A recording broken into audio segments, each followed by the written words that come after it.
Open Door, right now that we are talking, had been in this meta environment for long. From 2010 to today is 10 years, and we are happy because of the services they render.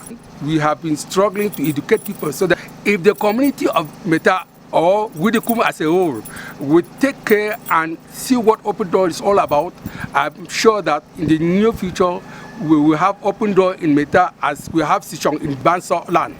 And we are very happy here because Dr. Hibbert and Umeda Hibbert came to help us have such a wonderful project that we never even wrote for. But they just brought it. It is just as we have manna coming from heaven. We are just at the entrance of Open Door Clinic. Here we have the place where we have to wash our hands against COVID-19. And as it is here like this, every person that comes here have to wash hands before entering into the hospital. I'm putting down my mask just because I want my voice to go out. So we at the Open Door, we are really very strict to make that people should respect the washing of hands and taking special measures against COVID-19. Here we have the reception room. My name is Ivo Diatengu, a nurse in the hospital. When the patient comes, we give them chairs to sit and rest for a while. Then we give them numbers. After they have rest, we now take their vital signs and their complaint and send them to the doctor.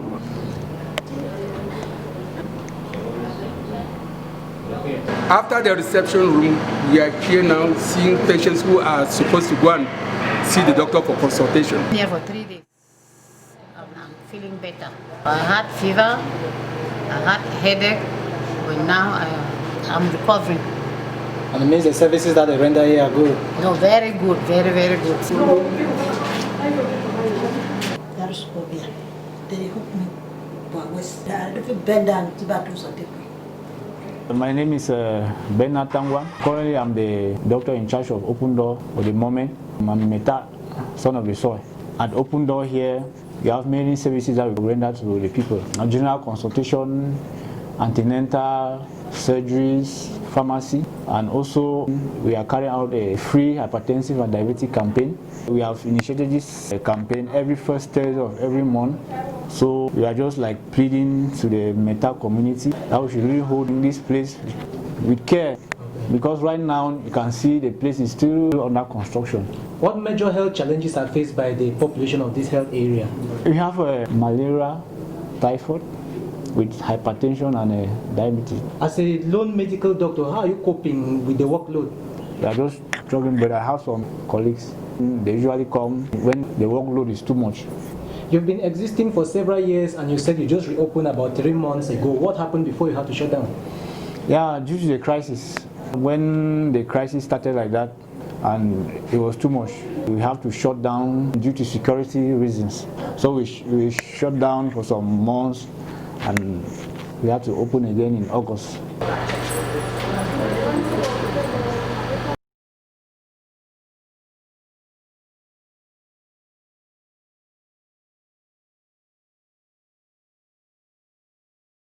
I am called Godlove Ndingwan. I am taking charge of this small lab.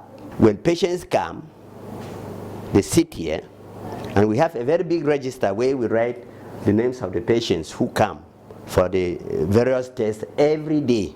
I take their specimens, and then when I take the specimens, I put them in these tubes. You see the tubes here.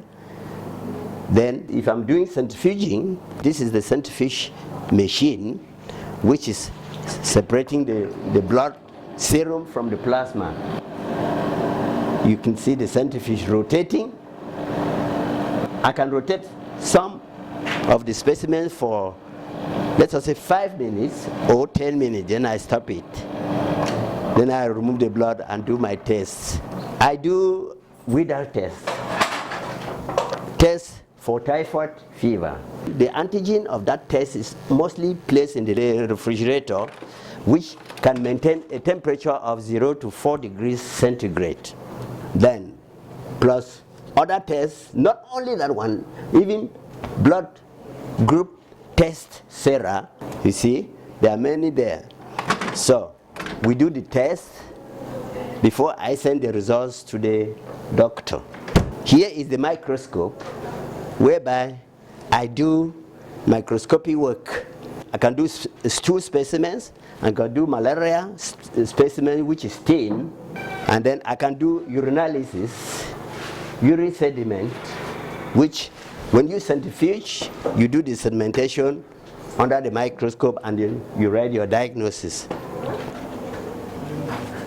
This is where we do washing of tubes. Then here we have slides.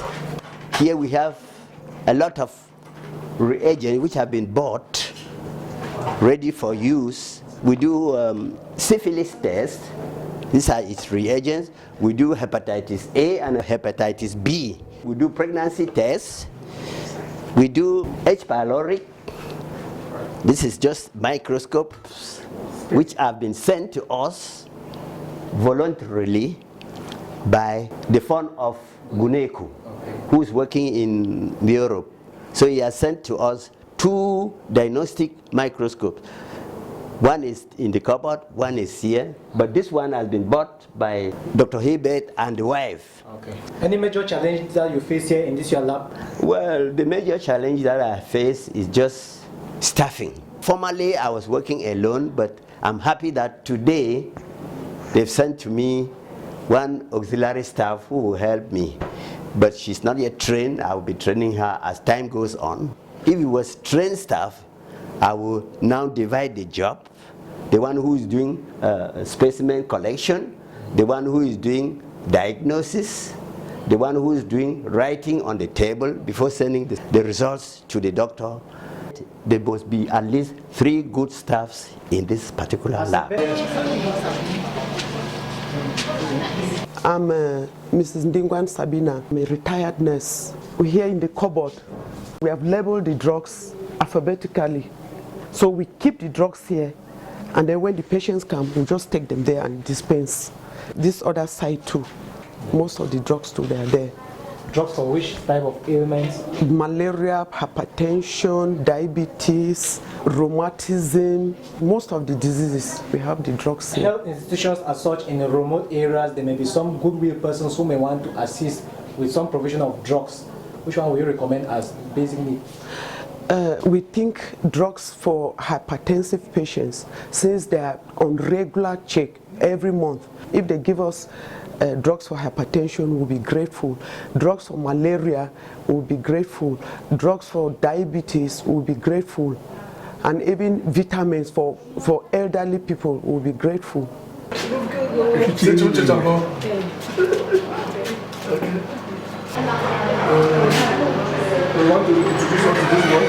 We are in the dressing room. When any person have a wound, he comes here for dressing.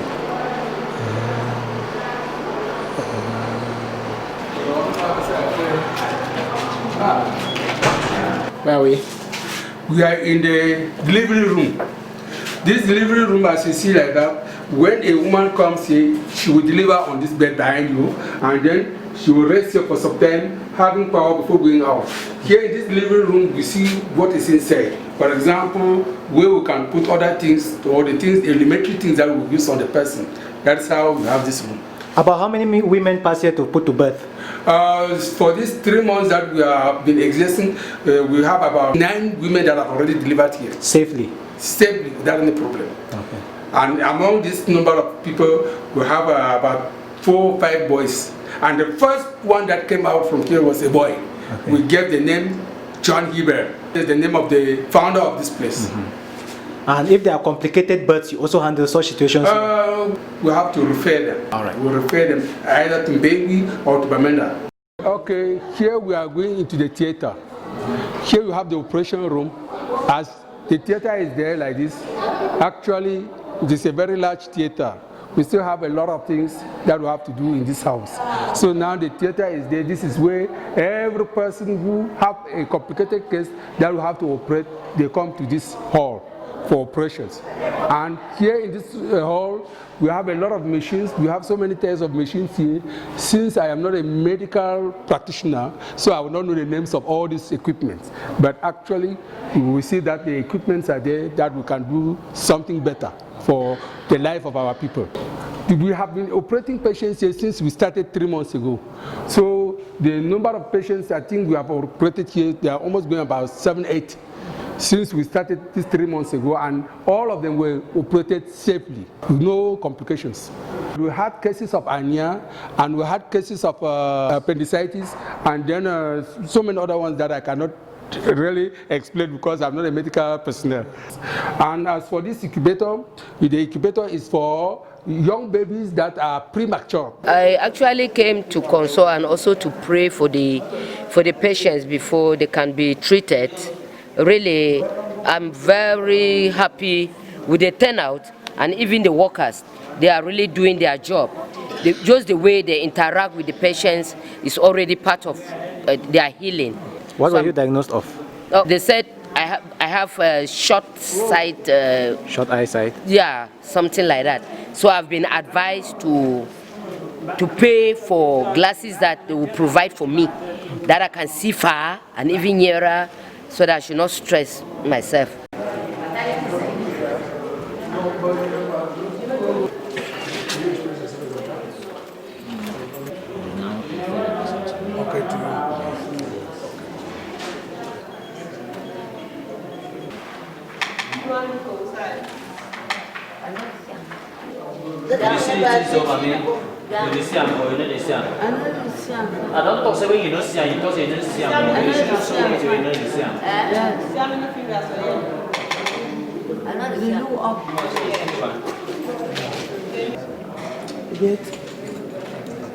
I had the eye unit in Bamenda. So this is the second time we are coming here. And if you see among the population that we have mostly the aging population. And they have their own, diseases. The common eye disease that we find are glaucoma, cataracts, few bacterial infections, some diabetic retinopathies or hypertensive retinopathies. But the most common, we're having many glaucoma patients here, and we know glaucoma is a blinding condition.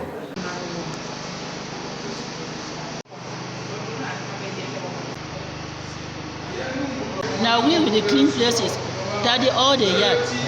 Make patient lack water, we give the patient water. Direct the patient to go to the doctor. And you like the work when you do them? I like them. 6 months to now, 6 days for the work, I like them. The small money that they give you for you, how they help you? They help me, I fit buy my own tablet too. Yes, we manage for house, then you buy job with the small one. Just pray God say made a place. Okay.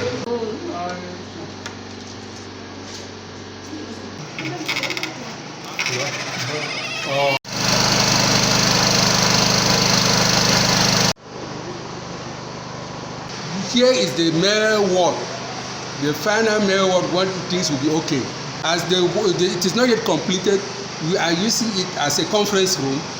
Those beds you are seeing there without mattress. The mattresses were burnt in the former building we had at Incubator, where the clinic was there temporarily. And again, if you leave from there, you come to this board, you will see that it is just as a history of Open Door as they came to Cameroon. Because when they just came to Cameroon for the first time, they started from Limbola in Southwest. From Limbola, they went to Moliwe. From Moliwe, they now came to Guneku in Meta Lab. It is from Guneku, moving between Incubator and Guneku, we say they are just in the same place. So now, here you have pictures of the alumni or the physician assistants that completed their training here in Open Door. You have their pictures and wherever they are. Some of them are in Kumba, some in Limbe, some in Siza, others in Koza in the north, and everywhere they are working in their own clinics or in other hospitals. Then when you leave from there, you have outreach, where we used to go on outreach visits. We go from time, we go down to Bangem, Babungo, Bamungu, everywhere, Kai, everywhere we go. So these are the outreach places. Then here on this other board, we have Open Door the medical clinic donations. When we were building this place, as we were building the hospital, people were giving donations. Some gave sand, some gave stones, some gave money. Some even came and contributed manually to help that these structures should go up. Apart from the fire incidents that befell you in Incubator, what other major challenges have befallen this hospital that almost led to its closure? Well, the challenges is that since this is a place where we have to give drugs free to people, now since the house got burned, we don't have that access again to free drugs.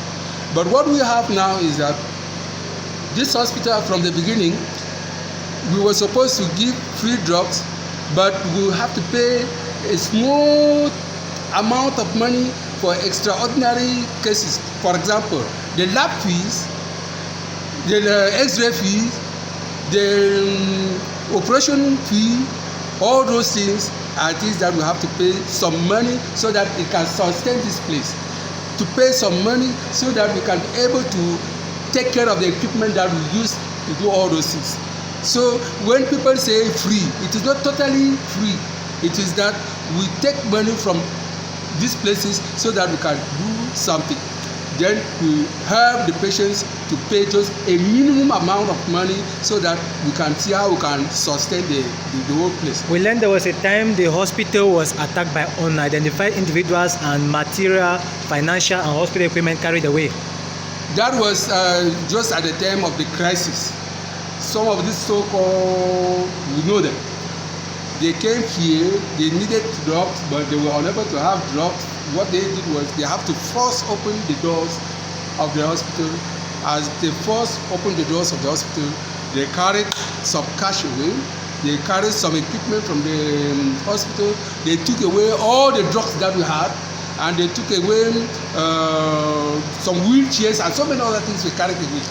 So all those things with the fear that we had because of this crisis, we have to close down the hospital, and we closed down since 2018.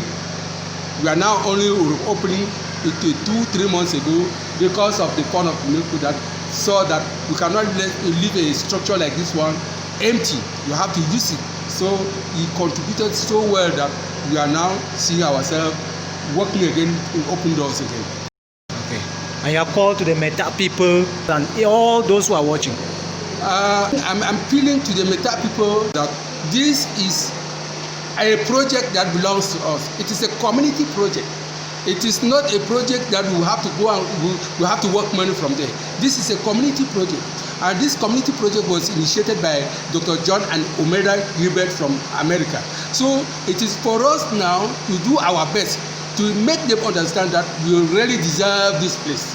Because if we don't make them understand that we really deserve or we love this place or we like this place, they will not be happy. Since the beginning of all this struggle, people have been running up and down. The greatest ambition of the fund was to let healthcare come closer to the people. So as the hospital is closer, in fact, almost in the center of the village, or the whole village is benefiting from there. Even neighboring villages are benefiting from it. So I also invite some other people from other neighboring villages who have never been here, that they can come for themselves and they will see the good things that are here. Is the economic hard times the people are facing being considered when administering drugs to them and other treatments?